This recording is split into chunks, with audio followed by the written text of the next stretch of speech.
आज के एपिसोड में दिखाया जाता है कि कार्तिक बोलता है कि भाई क्या डांस किया है आपने, है ना इश्की। राज के फ़ोन में पूरी वीडियो है। वेल डन भाई। फिर मासी इश्की से कहती है कि चल इश्की मैं चलती हूँ। फिर इश्की कहती है कि हाँ। फिर मासी कहती है ख्याल रखना अपना। फिर इश्की कहती है घर पहुँच के फ़ोन करना। फिर मासी कहती है कि हाँ। कार्तिक कहता है कि बाय मासी। फिर मासी कहती है कि बाय, और फिर मासी चली जाती है। फिर सरला आंटी दादी से कहती है कि आंटी जी मुझे ना आपके लिए बहुत बुरा लगता है। फिर दादी कहती है कि आपसे बेहतर कौन समझेगा सरला जी, बच्चों की खुशी के लिए झुकना ही पड़ता है। तो फिर सरला आंटी कहती है कि पर आप जब झुकते झुकते थक जाए ना, call me, I am always there for you, हाँ याद रखिएगा। और फिर सरला आंटी कहती है राज से कि राज हम चलते हैं। फिर राज कहता है कि हाँ मोम चल रहा हूँ ना मैं। सरला आंटी कहती है कि तू क्या करेगा आके बेटा, यहीं रह, घर जवाई बन जा, हम जाते हैं। फिर राज बोलता है कि नहीं मोम चल रहा हूँ मैं। और फिर राज कहता है कि चलो यू गाइज एंजॉय। और फिर इश्की और रहान राज को बाय कर देते हैं। और फिर कार्तिक इश्की से कहता है कि चलो फिर इश्की कहती है कहाँ। फिर कार्तिक कहता है कि टेरिस पे। टेरिस मेरा भाई और सोनू हम तीनों का अड्डा था, अब से हम चारों का अड्डा है। और फिर इश्की कहती है कि बड़े घरों में फैमिली के भी अड्डे होते हैं। और फिर इश्की कहती है कि मैंने तो सिर्फ पिक्चरों में स्मगलरों के अड्डे देखे। और फिर इश्की कहती है कि मैं पानी पी के आती हूँ, सोनू जरा आओ ना मुझे काम है। और फिर इश्की और सोनू वहाँ से चले जाते। और फिर कार्तिक आहान की तरफ देखने लगता है। फिर आहान कहता है कि क्या। और फिर कार्तिक आहान से कहता है कि आप ठीक हो ना। और फिर आहान कहते हैं कि हाँ आई एम फाइन। और फिर कार्तिक कहते हैं कि आई यू श्योर। फिर आहान कहते हैं कि हाँ। फिर कार्तिक कहते हैं कि आपको ये रिया हर बार क्यों बुला लेती है। खैर आपने जो आज कॉमन सेंस दिखाया ना वैसे ही दिखा दिया करो, तो कोई ड्रामा ही नहीं होगा। और फिर कार्तिक ये कह के वहाँ से चला जाता है। फिर आहान कहता है अपने मन में कि ड्रामा ही तो अवॉइड करने की कोशिश कर रहा हूँ कार्तिक, पर कब तक। फिर दिखाया जाता है कि आहान, इश्की, सोनू और कार्तिक तीनों चारों अड्डे पे पहुंच जाते हैं। और फिर कार्तिक कहता है कि कैसे लगा। फिर इश्की कहती है कि ये अड्डा है तुम लोगों का। और फिर सोनू कहती है कि सेकंड। फिर कार्तिक कहता है कि अड्डा नंबर 2। और फिर आहान कहते हैं कि ये भी है वो भी है, कभी यहाँ बैठते हैं तो कभी वहाँ बैठते हैं। और फिर इश्की कहती है कि फुल स्मगलर वाली फील है। और फिर कार्तिक इश्की को बियर देता है और इश्की कहती है कि नहीं नहीं नहीं मैं नहीं पीती। और फिर आहान कहता है कि अच्छा ही है पीने के बाद, क्योंकि तुम्हें कुछ याद तो रहता नहीं। फिर कार्तिक इश्की और आहान से कहता है कि फुल लवी टवी हो रहे हो, सीक्रेट टॉक्स हैं। और फिर इश्की कहती है कि मैं तो ना बिना दूध के चाय भी नहीं पीती, ये बियर व्यूर तो बिल्कुल नहीं। और फिर सोनू कहती है कि मैं तुम्हारे लिए जूस लेकर आती हूँ। और फिर चारों चीयर्स करते हैं। और फिर कार्तिक कहता है कि हाँ वैसे बियर सो मैन ना। और फिर सोनू कहती है कि चीपड़े तू भैया को उकसा मत, ठीक है। और फिर कार्तिक कहता है कि सोनू तेरे ऊपर अभी जूस फेंक दूंगा, सारा मेकअप उतर जाएगा। फिर आहान कहता है कि अरे यार चुप रहो दोनों। और फिर इश्की कहती है कि सब कुछ कितना अच्छा है ना, पर मुझे पता है ये सब सिर्फ कुछ ही दिन रहने वाला है, फिर शापे हो जाने हैं लाइफ में। और फिर आहान कहता है कि ऐसा क्यों बोल रही हो। फिर इश्की कहती है क्योंकि मेरी लाइफ ऐसी ही है ना, मेरी समझ लो एक जिंदगी एक हफ्ता है, तो उसमें 2 दिन अच्छे चलेंगे, बाकी के 5 दिन स्यापे ही स्यापे। और फिर आहान कहता है कि ऐसा क्यों कह रही हो इश्की, ऐसा कुछ नहीं होगा। फिर आहान वहाँ से उठ के चला जाता है। फिर कार्तिक अपने मन में बोलता है कि कुछ तो गड़बड़ है यार। फिर सोनू कहती है कि सॉरी इश्की भैया को। फिर इश्की कहती है कि नहीं नहीं सॉरी तो मुझे बोलना चाहिए, पहली बार अड्डे पे आई और एवीएम को नाराज़ कर दिया, तुम लोग बैठो मैं देख कर आती हूँ। फिर रिया को दिखाया जाता है जो कि गुस्से में होती है और रो भी रही होती है। तो फिर इधर से रिया की मोम और डैड आते हैं। और रिया की मोम रिया से कहती है कि रिया ये सब क्या है बेटा। और फिर रिया के पापा कहते हैं कि क्या हुआ बेटा। और फिर रिया की मोम कहती है कि हान ने तुमसे कुछ कहा क्या। और फिर रिया कहती है कि कहेगा तो तब ना जब आएगा, उसने डॉक्टर को भेज दिया, कार्तिक को भेज दिया, सॉरी का मैसेज भेज दिया, पर वो नहीं आया। क्यों? क्योंकि उसे इश्की के पास जाना था। मैं आहान को नहीं छोड़ूंगी, ही पे फॉर इट। और फिर रिया के पापा कहते हैं कि बेटा आखिर करना क्या है बताओ। और फिर रिया अपने पापा के गले लगती है और कहती है कि पापा उसने आपकी बेटी को रुलाया है, मैं चाहती हूँ कि आप उसे बर्बाद कर दीजिए, आप उसकी इमेज डिस्ट्रॉय कर दीजिए, आप उसे इतना मजबूर कर दीजिए कि वो अपने घुटनों के बल आकर आपसे माफ़ी मांगे, आपसे हेल्प मांगे, प्लीज़ पापा। और फिर रिया के पापा कहते हैं कि मैं अब तक सब कुछ शराफत में कर रहा था, पर उसने मेरी बेटी का दिल दुखाया है, मैं उसे बर्बाद कर दूंगा, घुटनों के बल नाक रगड़ता हुआ तुम्हारे पापा के पास आएगा, ये तुम्हारे पापा का वादा है। और फिर आहान को दिखाया जाता है जहाँ पे आहान को फ्लैशबैक का सीन याद आता है, जहाँ पे रिया आहान से कहती है कि ये तुम्हारा ही बच्चा है। आहान पे इश्की का फ्लैशबैक याद आता है जहाँ पे इश्की कहती है कि सब कुछ कितना अच्छा है, ये थोड़ी देर ही है फिर स्यापे हो जाने हैं लाइफ में। दिखाया जाता है कि आहान के रूम में इश्की आ जाती है। और फिर इश्की आहान से कहती है कि मैंने क्या कहा वो तो मुझे पता नहीं, पर जो भी कहा उसके लिए सॉरी मांगने आई हूँ, सॉरी। फिर आहान कहता है कि सॉरी मांगी नहीं जाती, और वैसे भी तुम्हारी कोई गलती नहीं थी। फिर इश्की कहती कि तो फिर आप फटे हुए गुब्बारे की जैसे ऐसी शक्ल बनाकर यहाँ पर क्यों आ गई। और फिर आहान कहता है कि ताकि तुम मेरे पीछे पीछे आओ और अपनी एक क्यूट सी स्माइली दिखाओ मुझे। फिर इश्की कहती है कि आप सीधा सीधा बताइए कि आप मुझसे नाराज हैं। और फिर आहान कहता है कि नहीं, और फिर इश्की अहान से कहती है कि रिया का चक्कर है ना। और फिर इश्की कहती है कि उसके पापा छापे क्रिएट कर रहे हैं। वैसे तो मैं इन चीज़ों में मानती नहीं, पर मासी कहती हैं कि अगर कोई भी शुभ काम किसी को नाराज़ करके किया जाए ना तो उसकी हाई लगती है। हमने भी तो रिया को नाराज़ करके शादी की ना। और फिर अहान कहता है कि डोंट वरी इश्की, मैं तुम्हें लाइफ में कभी भी किसी की भी हाई वाई नहीं लगने दूंगा, आई प्रॉमिस। फिश की कहती है हाई वाई मेरी लैंग्वेज। फिश की कहती है कि वैसे भी मुझे पता है मेरा पति ना वर्ल्ड का बेस्टेस्ट पति है। और फिर हान कहता है कि इतना ट्रस्ट दिखाती हो ना तो कभी कभी डर लगता है कि कोई गलती होगी मुझसे तो। फिश की कहती है कि तो इग्नोर मार दूंगी। और फिर हान कहता है कि अगर वो गलती इग्नोर करने के लायक ना हो तो। और फिश की कहती है कि तो लड़ लूंगी, 3-4 दिन सड़ी हुई रहूंगी, फिर मान जाऊंगी। फिश की अहान से कहते हैं क्यूटो। अहान अपने मन में कहता है कि फाइनली दादी हनीमून के लिए मान गई है, मैं तुम्हें वहाँ पे सब कुछ सच बता दूंगा इश्की। इतने में ही गेट खड़काने की आवाज़ आती है। जो गेट पे चाचू होते हैं वो कहते हैं कि अहान अहान जल्दी दरवाज़ा खोल। फिर अहान गेट खोलता है और कहते हैं कि हाँ चाचू। फिर चाचू कहते हैं कि बहुत बड़ी प्रॉब्लम हो गई है, जल्दी चल। फिर अहान कहता है क्या हुआ है और फिर सभी नीचे भागते हैं। और फिर चाचू कहते हैं कि अहान से ये देख न्यूज़ में क्या चल रहा है। न्यूज़ रिपोर्टर कह रहा होता है कि आप देख सकते हैं कि फैशन फ्लॉग की छत गिर गई है, बहुत ज़्यादा नुकसान हुआ है, हालांकि अभी तक किसी भी कैजुअलिटी की रिपोर्ट नहीं आई है। और फिर अहान कहता है कि ये मॉल तो हमने डिज़ाइन किया था। तो फिर रिपोर्टर कहता है कि शुरुआती जांच में पता चला है छत के गिरने का कारण घटिया मल्होत्रा इंडस्ट्री के किया गया काम है। इस घटना का सीधा आरोप मल्होत्रा कंस्ट्रक्शन CEO अहान वीर मल्होत्रा पर जाता है। कुछ पैसों के लिए लाखों लोगों की जिंदगी से खिलवाड़ करने वाले इन बिल्डर्स को सख्त से सख्त सजा मिलनी चाहिए। इधर रिया, उसके पापा और उसकी मॉम को दिखाया जाता है जहाँ पे वो चीयर्स करते हैं। और रिया के पापा रिया से कहते हैं कि बस तुम देखते जाओ बेटा, इस अहान वीर मल्होत्रा को कैसे मैं सड़क पर लेकर आता हूँ। फिर अहान को दिखाया जाता है जहाँ पे अहान कहता है कि हमने कभी भी अपनी क्वालिटी पर कॉम्प्रोमाइज़ नहीं किया, ऐसा कैसे हो सकता है ये, ही विल डिस्ट्रॉय अस। सुबह का सीन दिखाया जाता है जहाँ पे कार्तिक को दिखाया जाता है, जहाँ पे कार्तिक कहता है कि एक के बाद एक क्रसेस हो जाते हैं। आई डोंट बिलीव कि भाई की किस्मत ओवरनाइट इतनी ख़राब हो सकती है, ये सब पक्का कोई ना कोई तो कर रहा है। और फिर सोनू कहती है कि लेकिन भाई के साथ ऐसा कोई क्यों करेगा, उन्होंने आज तक किसी के साथ कभी कुछ गलत नहीं किया। फिश की कहती है कि ये स्यापे तब से हो रहे हैं जब से मेरी और AVM की शादी हुई है। फिर सोनू कहती है कि तो। और फिश की कहती है कि तो मेरे और AVM की शादी से सबसे ज़्यादा दुखी कौन होगा। फिर सोनू कहती है कि रिया। और फिश की कहती है कि इसलिए मुझे पूरा यकीन है कि ये सब रिया के पापा कर रहे हैं। फिर कार्तिक कहता है कि yes you are right Ishqi, ये सब मिस्टर मेहता का किया धरा है। फिश की कहती है ये कितने आइटम टाइप अंकल जी है, बेटी का रिश्ता टूटा तो अहान को बर्बाद करने के लिए निकल पड़े, ऐसे लोग सिर्फ पिक्चरों में देखे हैं मैंने। और फिर कार्तिक कहता है कि हाँ यार वो है ही ऐसे, वो दिखते भी ऐसे है ना जो ब्लैंक चेक देकर कहता होगा मेरी बेटी से दूर रहो।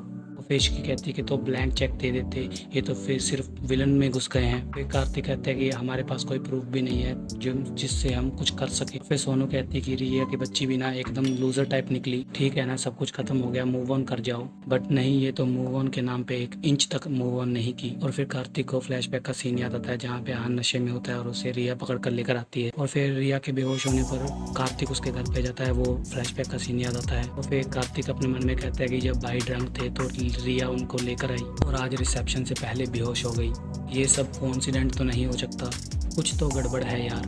तो फिश की कार्तिक से कहती है कि क्या हुआ, बताओ क्या करना है।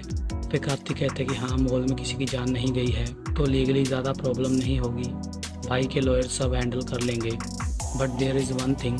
इसकी कहती है क्या बट क्या। और फिर कार्तिक कहता है कि बट मॉल की छत के साथ साथ भाई की रेपुटेशन भी नीचे गिर गई है, ऐसे में अगर कोई बड़ी कंपनी आके भाई को प्रोजेक्ट देगी, सॉर्ट आउट करेगी तो सब कुछ सॉर्ट आउट हो सकता है, बट ऐसा मिरेकल होना पॉसिबल ही नहीं है। सोया भाई प्रॉब्लम में है।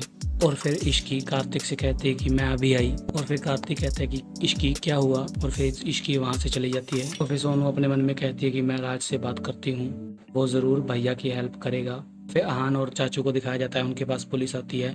फिर इंस्पेक्टर अहान से कहते हैं कि देखिए हादसे में किसी की जान नहीं गई है, इसलिए हम किसी को अरेस्ट नहीं कर रहे हैं, लेकिन एक बात तो तय है, लेकिन अगर छत गिरी है तो कंस्ट्रक्शन में प्रॉब्लम थी, इसलिए इंक्वायरी तो होगी। फिर अहान कहता है कि इंक्वायरी तो होनी चाहिए इंस्पेक्टर, आपको जो करना है आप कीजिए, लेकिन मुझे ऐसे लग रहा है कि कोई तो है जो हमारी इमेज को सैबोटेज करने की कोशिश कर रहा है, हमें बस ये फाइंड आउट करना है कि ये है कौन।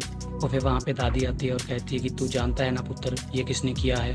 फिर बताता क्यों नहीं, जब वो इतनी घटिया हरकत पर उतर आए हैं तो हम क्यों चुप रहे, तू बताता है या मैं बताऊँ। फिर अहान कहता है कि दादी हम विदाउट एविडेंस किसी को भी ब्लेम नहीं कर सकते। और फिर दादी कहती है कि कोई अदालत नहीं चल रही है पुत्र, जो सबूत चाहिए तो फिर दादी इंस्पेक्टर से कहती है कि हम जानते हैं ये किसने किया है। फिर इंस्पेक्टर हान से कहते हैं कि हाँ जी, अगर आपको किसी पे भी शक है तो प्लीज़ हमें बताइए, आपको किस पे शक है। फिर हान कहते हैं कि वीरेन मेहता। फिर इंस्पेक्टर कहते हैं कि वीरेन मेहता, वो तो बहुत बड़ा नाम है, वो भला ऐसा क्यों करेंगे। तो फिर चाचू कहते हैं कि देखिए इंस्पेक्टर, उसकी बेटी के साथ आन की शादी होने वाली थी, नहीं हुई, शायद इसी का बदला ले रहा है वो। फिर इंस्पेक्टर कहता है कि हम इन्वेस्टिगेट करेंगे मिस्टर मल्होत्रा। और फिर आन कहता है कि थैंक यू। इंस्पेक्टर वहाँ से चला जाता है और फिर आन कहता है कि अगर वीरेन मेहता ने ये किया है तो मैं उसे छोड़ूंगा नहीं।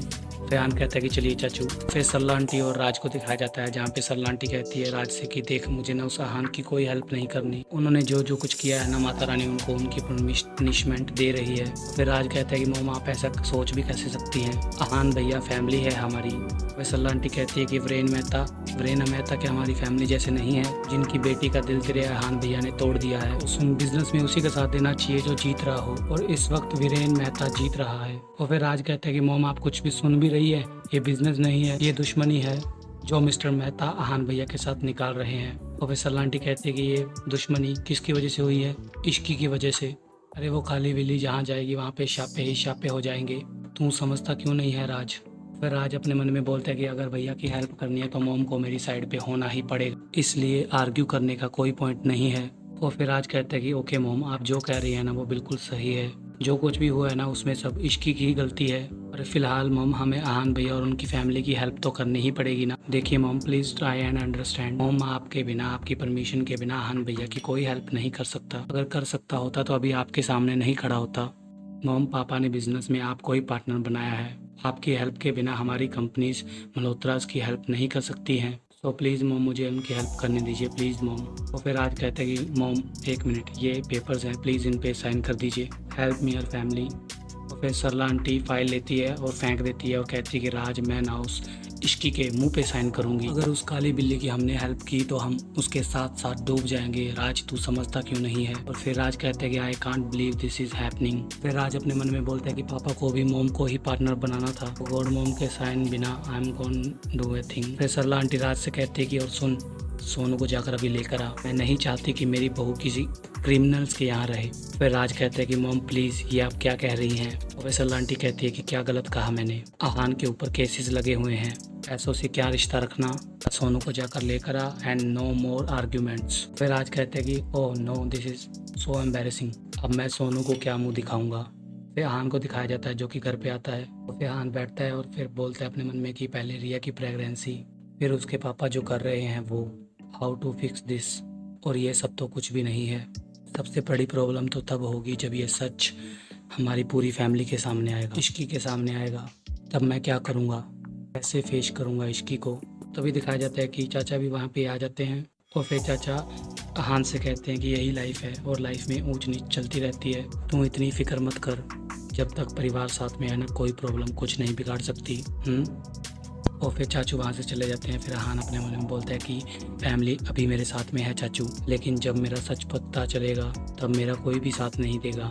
फिर इश्की को दिखाया जाता है जो कि बोलती है कि सब कुछ मेरी वजह से हो रहा है, एवीएम ने मुझसे शादी करने के लिए रिया को छोड़ा, सबको नाराज़ किया, बस एक के बाद धड़ाधड़ स्यापे हो जा रहे हैं, इतने तो मालगाड़ी में डब्बे नहीं होते जितने मेरी लाइफ में स्यापे हो रहे हैं। मेरा बैड लक इतना बुरा है कि तो ऐसे लगता है कि मेरे साथ साथ एवीएम के भी पीछे लग गया है। समझ में नहीं आ रहा है कि इतने स्यापे, मैं एवीएम की हेल्प करूँ भी तो करूँ कैसे। फिर आहान की माम सावित्री बोलती है कि इश्की बेटा, एक वक्त ऐसा भी था जब मैं भी टूट गई थी, हार गई थी, मुझे लगता था कि सारी दुनिया मेरी दुश्मन है, लेकिन उस वक्त उन्होंने मेरा साथ दिया। फिश की कहती कि किन्होंने। और फिर सावित्री आंटी कहती है कि जो अब तुम्हारा भी साथ देंगे। फिर इधर से एक आदमी आता है और कहता है कि नमस्ते। और फिर इसकी कहती कि आप। और फिर सावित्री आंटी कहती है कि ये आहान के पापा के दोस्त हैं, एडवोकेट सूरज कपूर। फिर इसकी कहती है कि पर आंटी जी ये तो आपकी मदद कर रहे हैं। फिर सावित्री आंटी कहती है कि अब तुम और मैं अलग थोड़ी ना है, इन्होंने हर कदम पे मेरी मदद की है। जब आहान के पिता मुझे जानवरों की तरह पीटते थे, उनका दोस्त होने के बावजूद इन्होंने मेरी मदद की, मेरा साथ दिया। जानती हो क्यों? क्योंकि ये हमेशा सच के साथ खड़े रहते हैं। इनका और मेरा रिश्ता इंसानियत और हमदर्दी का है। लेकिन मम्मी जी के लिए तो इंसानियत का रिश्ता कोई मायने नहीं रखता ना। जब आहान के पिता का मुझ पर अत्याचार बढ़ता चला गया, तब मैंने डिसाइड किया कि मैं उनसे तलाक ले लूँगी, अपने और अपने बच्चों की सुरक्षा के लिए। लेकिन मम्मी जी ने मुझ पर इल्ज़ाम लगाया कि तलाक लेने की वजह मेरा इनके साथ अफेयर है, लेकिन फिर भी इन्होंने मेरा साथ दिया। फिर सोनू और राज को दिखाया जाता है, जहाँ पे सोनू राज से कहती कि राज मम्मी जी ने आहान भैया की हेल्प करने से मना कर दिया और तुमने उनकी बात मान ली, तुमने उन्हें मनाया नहीं। फिर राज कहते हैं कि हाँ सोनू, पर मैं अब उन्हें फोर्स तो नहीं कर सकता ना, वो को सिग्नेटरी हैं और ऐसा नहीं है कि दैट एंड ट्राई। अब देखो सोनू, जब वो मान ही नहीं है तो मैं उनका हाथ पकड़ के थोड़ा साइन करवा लूँगा ना। मैंने तुमसे वादा किया है कि मैं हेल्प करूँगा तो मैं करूँगा। देखो सोनू, मुझे ना बस थोड़ा सा टाइम चाहिए please, and I am promise कि मैं उन्हें मना लूँगा। और फिर सोनू कहती है कि कब मनाओगे, जब सब कुछ बर्बाद हो जाएगा तब। राज मम्मी जी जानबूझकर भैया की हेल्प नहीं कर रही हैं। ऐसे तो जब मेरी फैमिली की इंसल्ट करनी होती है तब उन्हें हमेशा याद रहता है कि मैं समधन हूँ, मैं समधन हूँ, मैं समधन हूँ। अभी जब सच में हमारी फैमिली को जनरली हेल्प चाहिए तब वो सब भूल गई। मैंने उनकी हर बात, हर ताने, सब कुछ सुना है राज। वो मेरे साथ जो करना चाहे, मुझे जो कहना चाहे वो मेरे साथ कर सकती हैं, लेकिन इस तरह भैया के साथ दुश्मनी निकालना इट्स नॉट फेयर। इन्होंने जो भी किया ना वो बिल्कुल भी एक्सेप्टेबल नहीं है। घटियापन की भी एक लिमिट होती है। और फिर राज कहता है कि सोनू कुछ सोच समझ के बात करो, think before you speak. Mom है वो मेरी, और सोनू मैंने बस हमेशा तुम्हारा ही साथ दिया है। मैं आज तक उनकी किसी भी गलत बात को सपोर्ट नहीं किया और ना ही करूँगा, और अभी भी मैं बस उन्हें मनाने के लिए ही टाइम मांग रहा हूँ। सोनू प्लीज़ ट्रस्ट मी और थोड़ा सा पेशेंस रखो और माई सिक।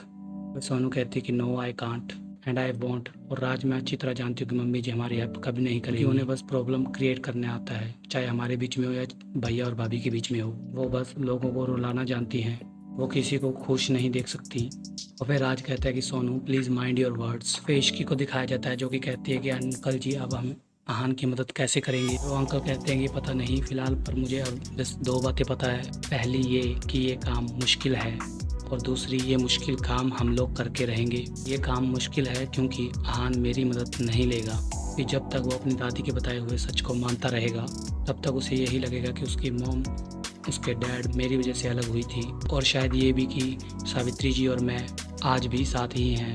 और फिर इश्की कहती है कि पर अंकल जी, आहान के पापा और दादी जी आंटी जी को मिलकर टॉर्चर करते थे, ऐसे में वो अगर अपना घर नहीं छोड़ती तो क्या करती। और फिर इश्की कहती है कि अंकल जी मेरे पास ना एक तोड़ू आइडिया है। वे अंकल कहते हैं कि तोड़ू।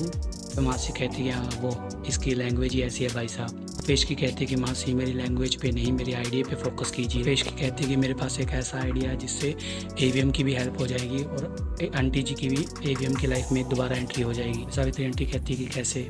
पेश की कहती है कि आपने जू में शेर का पिंजरा तो देखा होगा ना, यूँ समझ लीजिए कि उस पिंजरे में घुसना है, आपको दादी का सामना करना होगा। वही सावित्री आंटी एकदम से डर जाती है और कहती है कि नहीं नहीं नहीं, मुझे ये क्या कह रही है, क्या कह रही है, मैं मम्मी जी का सामना नहीं कर सकती, ये समझाओ, मुझसे नहीं होगा ये सब।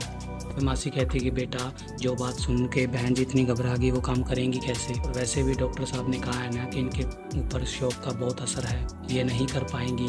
और फिश की कहती है कि करना होगा आंटी जी, करना होगा, आप तो एक माँ हैं, और इंडियन मम्मी तो एक ऐसी प्राणी है जो शेर के पिंजरे में घुस के शेर की भी ऐसी खाते ऐसी कर दे।